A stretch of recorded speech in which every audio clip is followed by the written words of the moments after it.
میری کسی بات کے اوپر فتوا دینا جو آدمی میرے باتوں کی دلیل کو نہ جانے حرام ہے.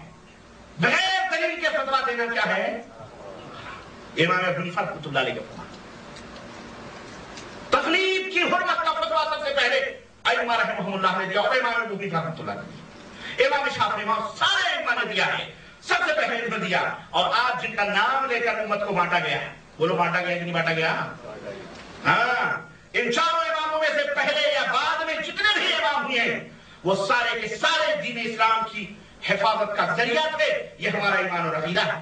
انہوں نے اسلام کی روشنی پھیلائی، دین کے چشم و چراغ تھے، وہ ائمہ ہدی تھے. لیکن افسوس ان کے بعد کچھ ناقص اندیشوں نے جہلا پیدا ہوئے، انہوں نے ان کی محبت کی آڑ لے کر ان میں غلو کر کے تعصب کیا، جنونی حد تک تعصب کیا اور فروعی تعصب کو ہوا دیا. انہوں نے فتنے شروع ہوئے، محبتیں نفرتوں میں تبدیل ہو گئی، محنتیں رائگاں ہونے لگی اور کفر کے توپ خانے چلنے لگے دارالعلوموں سے اور باہمی مسلمانوں کے درمیان رسہ کشی شروع ہو گئی. مثلا میں آپ کو بتاؤں اس زمانے کی بات بتا رہا ہوں جس زمانے سے چوتھی صدی ہجری کے بعد سے جب یہ فتنے شروع ہوئے، اسی زمانے میں مثلا یہاں تک کہا گیا کہ حنفی اور شافعی کی شادیوں کے مسئلے شروع کیے کہ حنفی شافعی کے ہاں شادی نہ کرے اور شافعی حنفی کے ہاں شادی نہ کرے.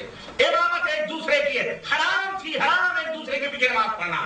خود خانہ کعبہ کے اندر 4 مصلے قائم کیے گئے تھے، 4 مصلے، اور 3 پارٹی کے لوگ بیٹھے رہتے تھے. ایک امام شافعی کا اگر نماز پڑھا رہا ہے تو دوسرے مسلک کے لوگ اس کے پیچھے نماز پڑھنے کو حرام سمجھ نہیں آ رہی ہے. ہاں، یہ تو اللہ رحم فرمائے اس حکومت پر جس نے یہ تمام سب مسلے اکھاڑ کر اور ایک امام کے پیچھے پوری کائنات کو جمع کیا ہے. اللہ اس حکومت کو سب و شاداب رکھے، آمین یا رب العالمین. جلنے والے آج بھی جلتے ہیں، ایسی بات نہیں، اس بات سے بھی جلتے ہیں ہمارا مسلمان تمہارے باپ کا کام ہوگا.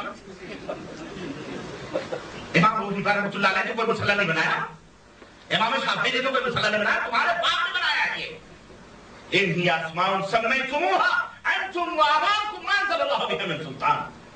یہ تم نے کہے ہوئے ہیں، تمہارے باپ داداؤں نے بنائے ہیں، اللہ نے اس کے اوپر کوئی دلیل نہیں اتاری، اللہ نے اس کے اوپر کوئی دلیل نہیں اتاری.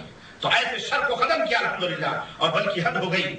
آج میرے عزیزو، آج ہمارے ہاں ائمہ اربعہ کانفرنس لوگ کر رہے ہیں اور کیا کہہ رہے ہیں؟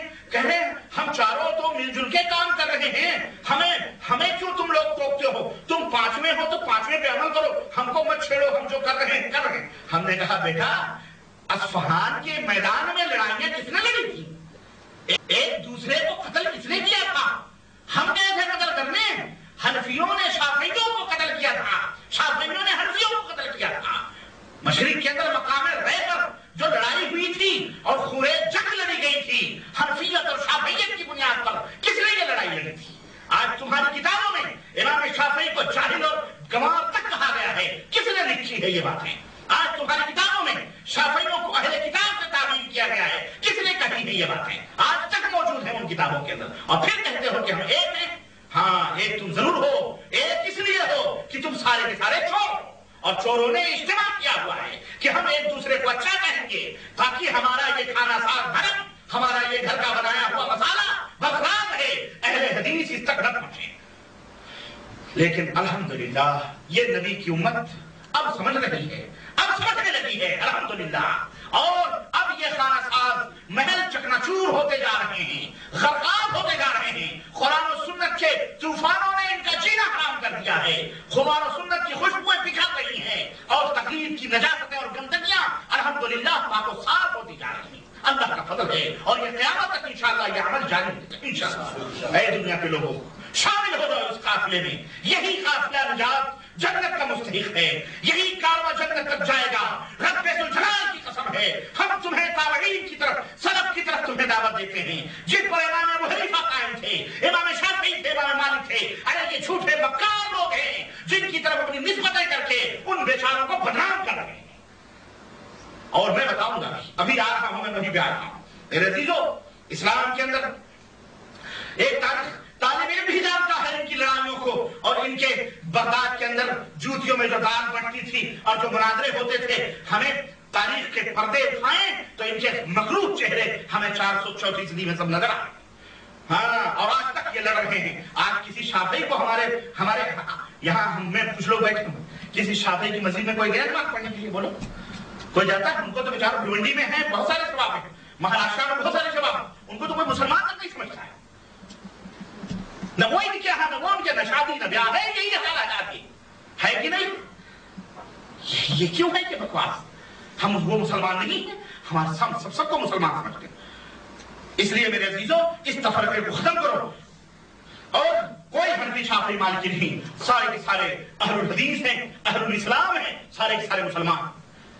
حالانکہ میرے عزیزوں اسلام میں انہی تقلید اور یہ جو کچھ بھی ہوا ہے اس جہالت سے اسلام بھی بنی ہے, اہل اسلام بھی بنی ہے, امام ابو حنیفہ, امام شافعی اور تمام ائمہ رحمہ اللہ بھی بنی ہے اس جہالت سے اور اس جاہلیت سے. جیسا کہ حافظ محدث ابن عبد البر نے اپنی کتاب کے اندر فرمایا کہ لا يجوز لأحد أن يمتحن الناس بها ولا يوالي بهذه الأسماء ولا يعادي عليها بل أكرم الخلق عند الله يتقاهم من أي طائفة كان. کسی مسلمان کے لیے جائز نہیں ہے کہ امت کا امتحان لے اس بات سے کہ تو حنفی ہے کہ تو شافعی ہے اور اس بیس پر اس سے دوستی اور دشمنی کرے.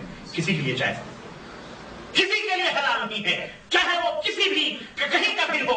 وہ مسلمان ہے اس لیے اس سے محبت کی جائے, وہ کافر ہے اس لیے اس سے نفرت کی جائے.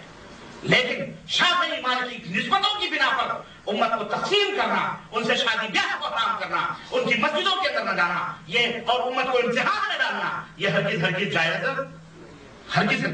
نہیں ہے. میرے عزیزوں جتنے بھی فرقے بنے, خواہ عقیدے کو لے کر بنے, سیاسی طور پر بنے یا فروعی اور مسلکی, سب کے سب یہ اہل السنہ والجماعہ کے سامنے شکست و ریت سے پہلے بھی دو چار ہوتے رہے اور آج بھی اہل الحدیث اہل السنہ کے سامنے یہ بیچارے شکست و ریت کی منزلیں طے کر رہے ہیں. کیوں؟ اس لیے کہ اہل الحدیث اہل السنہ مسلمانوں کی ایسی مضبوط جماعت پہلے بھی تھی اور آج بھی ہے جو ایک لمحے کے لیے بھی نبوی منہاج اور طریقے سے جدا ہونے کے لیے تیار نہیں ہے, نہ تو صورتاً, نہ اسماً, نہ قولاً, نہ فعلاً, کسی بھی حساب سے وہ تیار ہونے کے لیے نہیں ہے. چنانچہ اہل حدیث میں کوئی بھی ایک شخص شروع سے لے کر آج تک ایسا نہیں ملے گا جس نے اپنی نسبت نبی کریم صلی اللہ علیہ وسلم اور ان کے نقش قدم پر چلنے والے صحابہ کو چھوڑ کر کسی اور کی طرف کی ہو, بلکہ سارے کے سارے اپنی نسبت قرآن و سنت کی طرف کرتے ہیں. اہل حدیث و سنت کا ایک ہی منہج ہے جو پہلے تھا, قرآن اور نبی کریم صلی اللہ علیہ وسلم کا فرمان, احادیث. آج بھی وہی منہج ہے اور قیامت تک انشاءاللہ یہ منہج